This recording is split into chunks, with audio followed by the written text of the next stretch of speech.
Welcome to the Vision by Protiviti interview. I'm Joe Kornik, Editor-in-Chief of Vision by Protiviti, where we look into the future to examine the implications of big topics that will impact businesses worldwide over the next decade and beyond. Today, I'm joined by Dr. Stefan Groner, a renowned German futurologist, professor, speaker, and consultant, where he helps business leaders set their company's strategic course for the future. He is Dean of Studies for Digital Management and Corporate Communications at Fresenius University of Applied Sciences, where his research areas are in the fields of digital transformation, digital communication of the future, and business technologies of the future. Doctor, thanks so much for joining me today. Yeah, it's a pleasure having me. So I'm excited to speak with you. As your unique background as both a professor with expertise in the future of tech and your role as an advisor to C-level executives gives you, I think, a very unique perspective to talk about the future of work. So let's start on the tech side, if we could. You talk a lot about digital disruption, its role in the future of work, and why it's so difficult for companies to adapt to all that disruption. So can you expand a little bit on that and maybe talk about some of the common mistakes executives make and how we can avoid them? Yeah, of course. I mean, first of all, it's important to know that disruption is nothing really new. I mean, disruption was basically true all the time. Just think of the letterpress versus the handwritten letter, or the CD versus the audio cassette, or the smartphone versus the Nokia 3210. It's basically simply spoken, meaning that old business model are going to disappear or being less attractive due to new technologies or competitors, which meet the customer's need in a better way. So it's nothing new, but why is it still so hard for companies, for the old players in a market to adopt to the changes? Basically, out of my experience, it's because competitors in the market, they usually tend to focus on their own products and less to solutions and ecosystems. Take the example of the Stagecoach I mentioned earlier. If you were asking the Stagecoach owner what your customer wants, they probably say, okay, improving my Stagecoach, meaning more horses or more comfortable seats, stuff like that. But is it or was it really the true customer need?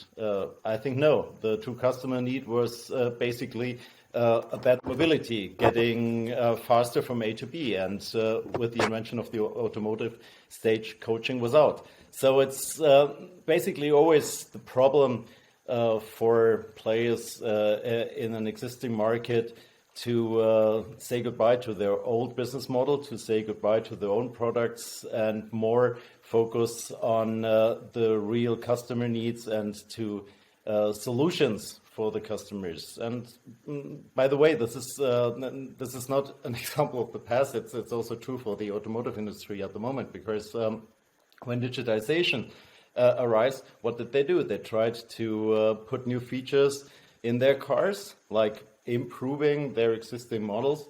And when new technologies came, like AI, like sensor technique, like platform technologies, stuff like that, new competitors with other skills came to the markets, Waymo, Uber, and so on, and they have new competencies, and that's basically the problem right here. So what I usually recommend is thinking more broadly in customer needs and having the courage to forget about your own products. But that's hard. I mean, that's super hard. Yeah, well, you mentioned AI, and I want to just sort of stay on the tech side for the time being.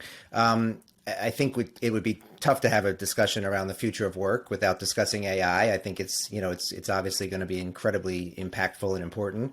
So what is most important when we talk about incorporating AI into our work lives of the future? What sort of advice would you give?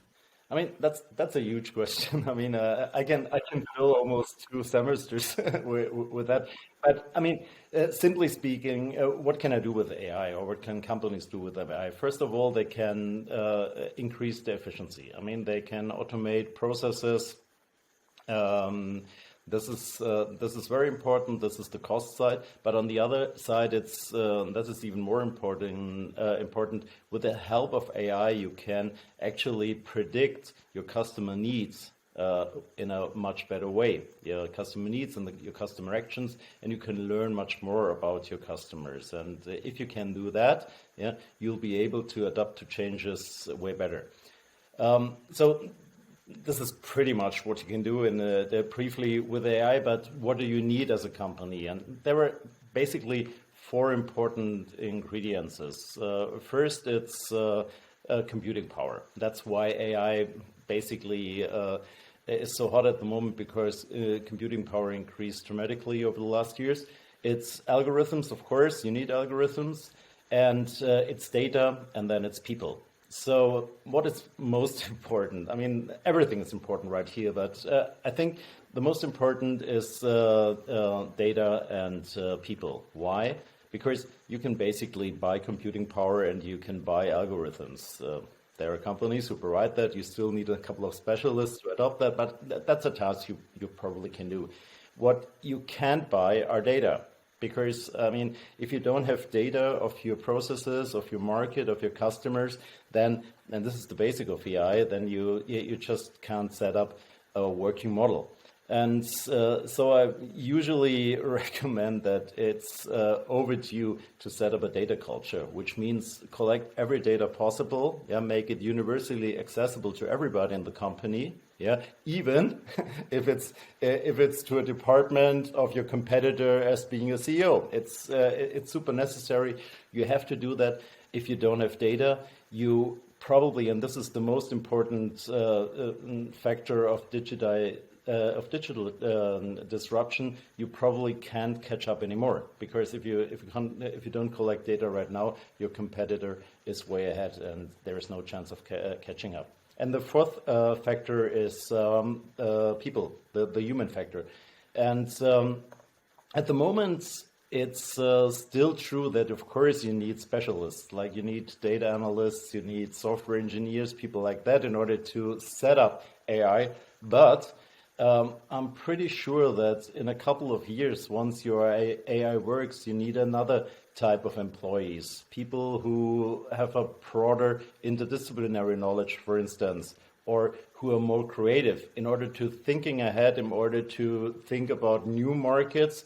And that's actually at the moment lacking, because even at university, and I've put it on my own notes. I mean, even in university, we produce specialists right now, and I think it's getting way more important to produce generalists in order to face the challenges which are ahead.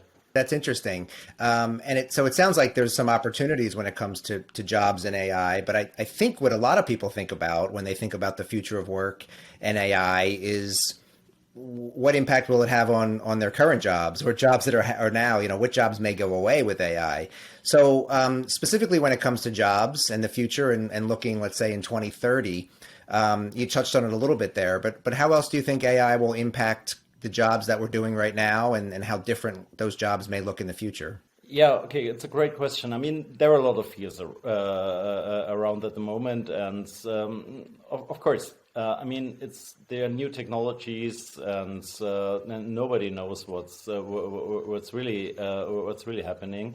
But I think the happy news, if you want to put it positively, the happy news is, if first of all, with the help of AI, you can get rid of boring, like, routine jobs. Then that's a good news, definitely. I mean, there are a lot of studies, but I think in a huge percentage of all the jobs are purely routine. And with AI, you can get rid of that. Yeah, that's good.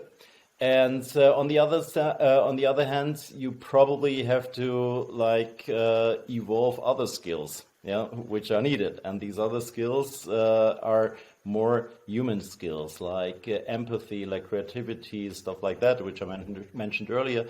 And that's probably the hardest challenge for people who are not used to think in that way and only work their routines. So there there are chances, there are huge chances, but there are also some risks if you don't want to adapt. Right, right. So, I think we'd all agree that we're in a time of rapid change, right? I mean, I think the pandemic accelerated some of the changes that were already in place. But all this change and all this technology, has a profound impact on human beings at the end of the day. So when we're talking about the future of work, it's really how it's going to impact those human beings. I'm sure this comes up a lot when you talk to talk about strategy in your conversations with the C-suite and executives. So what is crucial for executives to be focused on right now when it comes to sort of leading through these times of rapid change and disruption, essentially? Yeah, what I usually recommend are two things. I mean, there are two main challenges. First, you have to think, what kind of employees do I need in the future? I mean, as I already said, are these specialists at the moment for the next 2 or 5 years? Probably yes. But then, is this the kind of workforce you need in order to think of new markets, in order to thinking future ahead and stuff like that?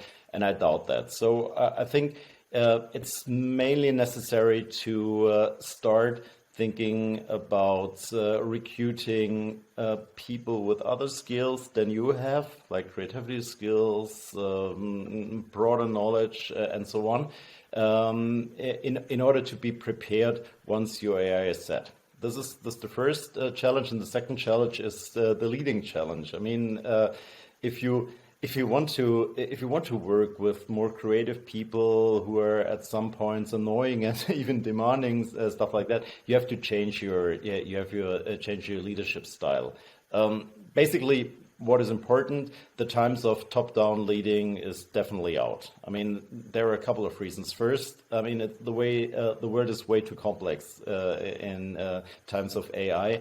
You can't get through all the algorithms which the business analysts with their software engineers figured out. It's just not possible, first of all. And second, I mean, if you have an open mind, if you think in new markets, you don't have experience in that. And then you just have to trust. You have to trust your team. You have to lead by trust and not by hierarchy. That's super important. First, to attract more creative people, and on the other side as well, in order to be competitive in the future. So trust and flexibility are probably the most important leadership skills in the future.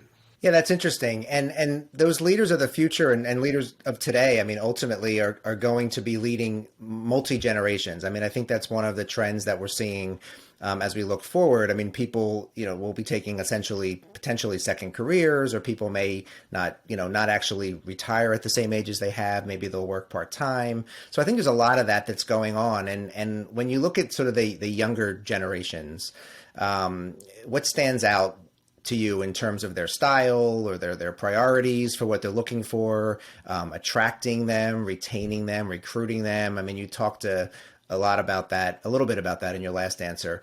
So what will, fundamentally be different about that generation in their working style, and then ultimately as they become leaders down the road? Yeah, first of all, I need to break a lance for this generation. I mean, I'm an oldster, and I usually, I have a lot to do with younger people. That's basically why I'm at university.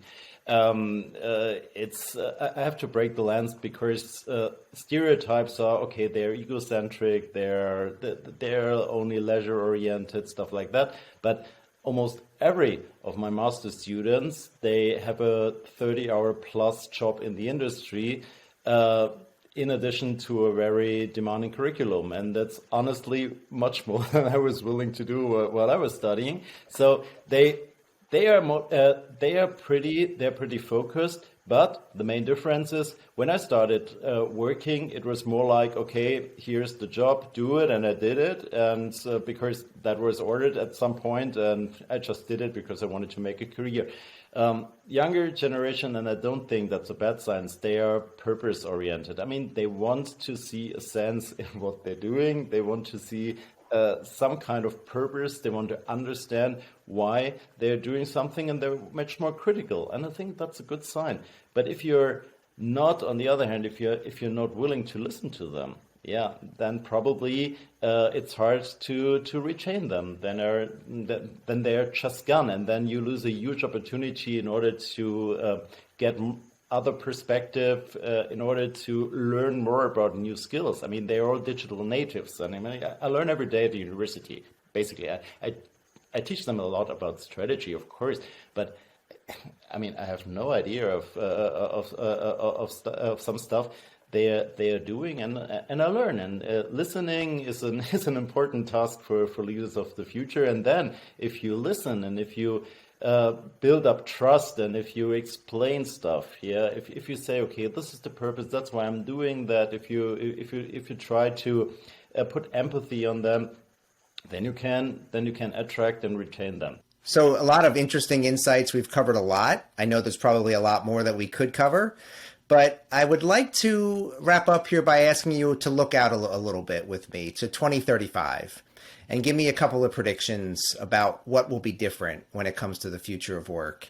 What might surprise us? What are we not anticipating? Like, what should we be expecting in 2035? I always tend to think positively, so I only want to bring some happy news at the end. So I'm pretty sure that we'll have a much more flexible and a much more satisfying work life. We'll get rid of routine jobs. We'll gonna be encouraged of more job enrichment, more time spending, thinking ahead, stuff like that. It's gonna be definitely more interesting to work and less boring and more satisfying. What you need, and that's super important, you need more empathy, you need more creativity, and this is not only true for leaders. We talked about that. It's crucial for leaders, but it's also crucial for employees, because if you don't have that and you don't try to get some kind of creativity in your life, if you don't try to think ahead, if you not try to be open-minded, if you not try to make your own decisions and just follow, and then you're going to be replaced most likely by algorithms or robots in the near future. And probably not only in the workspace, but also in the private life. So yeah, that's basically what I'm saying to all my students. Okay, read, try to be creative, open your minds, and think on your own. Then everything is going to be good. Excellent. Well, thank you so much, Dr. Stefan Groner, for the time today and those insights. Again, really valuable from the two different perspectives that you were able to bring to the discussion today. So thank you so much for joining me. Yeah, thank you. It was a pleasure. And for you at home, thanks for watching. I'm Joe Kornik. We'll see you next time.